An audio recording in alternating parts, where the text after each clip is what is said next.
Assalamualaikum warahmatullahi wabarakatuh. Sahabat semua yang saya hormati, jumpa lagi dengan saya Gianto Konveksi.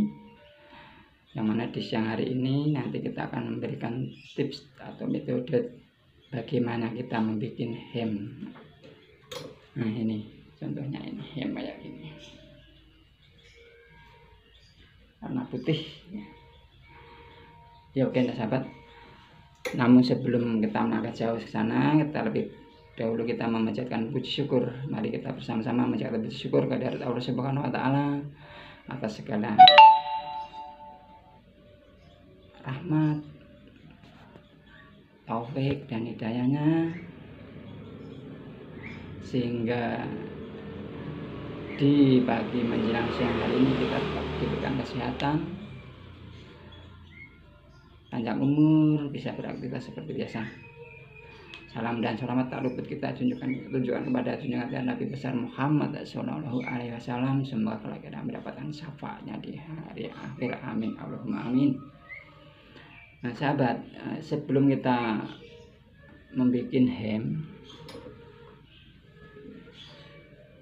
ada perlu beberapa hal yang harus kita perhatikan terlebih dahulu. Apakah itu? Pertama, maaf ini belum jauh ke sana. Ini harus kita dilandasi, ada dasar sebagai syarat untuk kita bisa membuat kemeja ini sebagai landasan. Apa itu? Pertama, kita harus punya niat. Bagi yang pemula yang belum bisa menjahit, harus ada niat belajar untuk bisa menjahit. Niat pertama, niat. Yang kedua, untuk bisa membuat hem kayak gini harus punya kemampuan atau skill ataupun keterampilan. Nah, di mana kita mendapatkan keterampilan? Kita harus belajar, harus ada niat belajar. Nggak bisa instan langsung aku bisa menjadi, nggak bisa, harus belajar. Nah, di mana belajarnya? Banyak.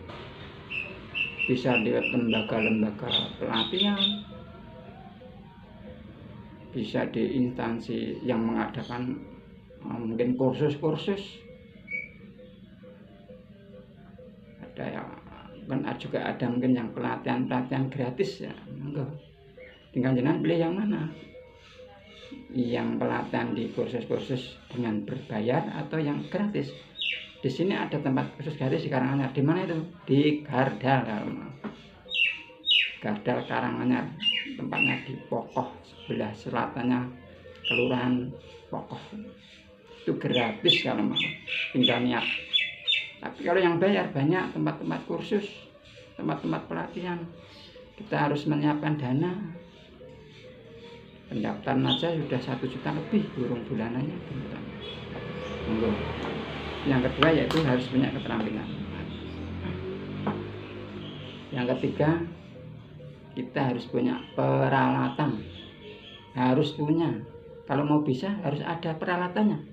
Kalau kita cuma niat, kita belajar nggak ada peralatannya untuk menjahit, juga mustahil. Kita pakai apa? Pakai manual, pakai tangan. Bisa tapi lama. Hasilnya juga tidak bisa maksimal. Ya, mungkin pating peletot ya, pakai tangan. Nah, jadi kita juga mempersiapkan peralatan. Setidaknya harus, ya, peralatan ada 2, peralatan yang berat dan peralatan yang ringan. Apa yang berat? Mesin jahit. Nah, seperti ini mesin jahit. Mesin jahit ada yang besar atau yang kecil. Kalau kita tergantung menurut dana kita ya. Ya, untuk kelas butterfly itu kalau baru ya sekitar 1 juta lebih, tapi yang second itu kurang lebih 750.000 sudah dapat. Mungkin bisa kurang, tapi untuk yang kelas kayak gini itu kalau baru ya 2 juta lebih, tapi kalau second itu antara 1.200.000 sampai 1.500.000 sudah dapat. Itu yang kedua. Yang ketiga ya harus punya peralatan mesin. Itu yang peralatan berat. Yang peralatan ringan, contoh kita harus punya itu meteran, buku untuk mencatat ukuran-ukuran, menggaris, untuk menggambar, kertas pola. Itu syarat yang ketiga. Kemudian syarat yang keempat, kita harus punya bahan. Apa itu bahannya? Yang jelas kain. Dan kain banyak jenisnya untuk kain. Jadi saya ulangi, untuk sebelum kita melangkah jauh ke sana, kita harus tidak ada niat. Untuk bagi yang pemula, bagi yang sudah terampil mahir itu tidak saya bahas. Bagi yang pemula harus ada niat. Niat aku ingin iso jahit, niat saya ingin belajar bisa menjahit. Itu niatnya. Kalau cuma ikut-ikutan, cuma geruduk sana geruduk sini, hasilnya ya itu. Cuma itu, sebatas itu, bisanya bisa-bisanan, nggak sampai detail.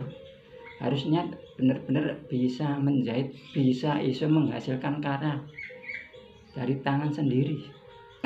Gitu. Niat yang kedua, harus kita belajar, punya keterampilan menjahit. Punya keterampilan dengan cara apa? Kalau yang belum bisa harus dengan cara belajar. Gak ada yang semua instan pembawaan, semua harus mau belajar. Kemudian yang ketiga, kita harus punya peralatan sebagai penunjang. Mesin kita harus punya. Kalau kita nggak punya, ya kapan kita bisa menjahit?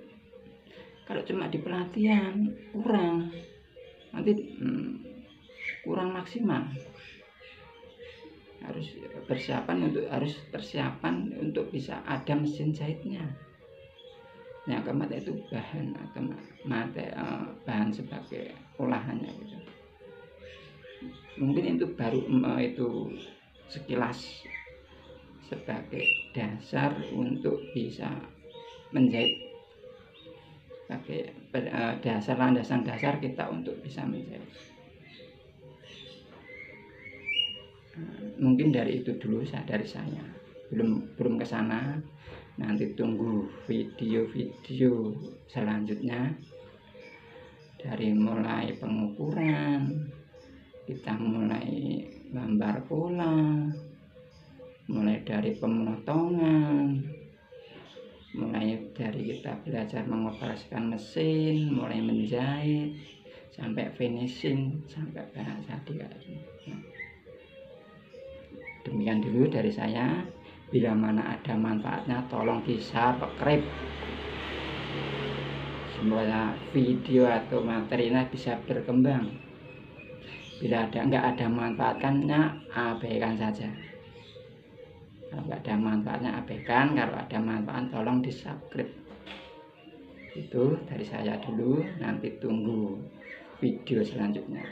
Saya akhiri, banyak kurang lebihnya saya mohon maaf. Billahi taufiq wal hidayah. Wassalamualaikum warahmatullahi wabarakatuh.